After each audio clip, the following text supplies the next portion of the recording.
Day one of jury selection in the trial against the marathon bombing suspect is now over. Potential jurors getting their first look at Dzhokhar Tsarnaev. Some of them could eventually decide whether he will be put to death. Security was tight in and around the federal courthouse in South Boston. Dozens of police officers and bomb-sniffing dogs on alert.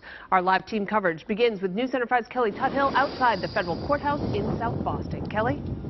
Well, I just kept wondering what those jurors might be thinking when they heard from the judge they could be asked to sit on a trial that lasts 3 to 4 months and involves the death penalty.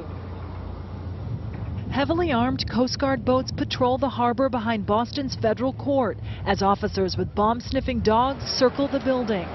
At 9 a.m. and again at 1 p.m., Dzhokhar Tsarnaev entered the court's jury assembly room wearing a dark sweater and cream-colored pants.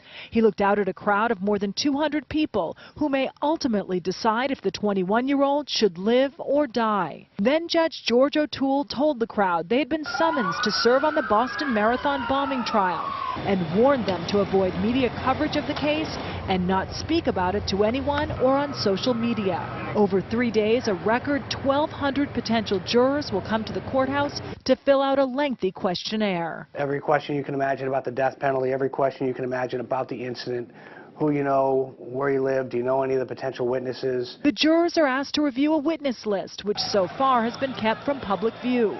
The defense team and prosecutors will spend the next week reviewing the questionnaires, trying to whittle the pool down to 12 jurors and 6 alternates, who will determine whether Tsarnaev is responsible for the deaths of 4 people and if he should receive the death penalty. There isn't a single person in Massachusetts who didn't know somebody who was somehow connected to this.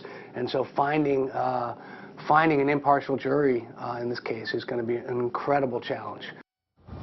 Absolutely a challenge ahead for all these attorneys and the judge, but the judge did reveal today he expects the trial to get underway January 26th. Live in South Boston, Kelly Tuthill, WCVB News Center 5.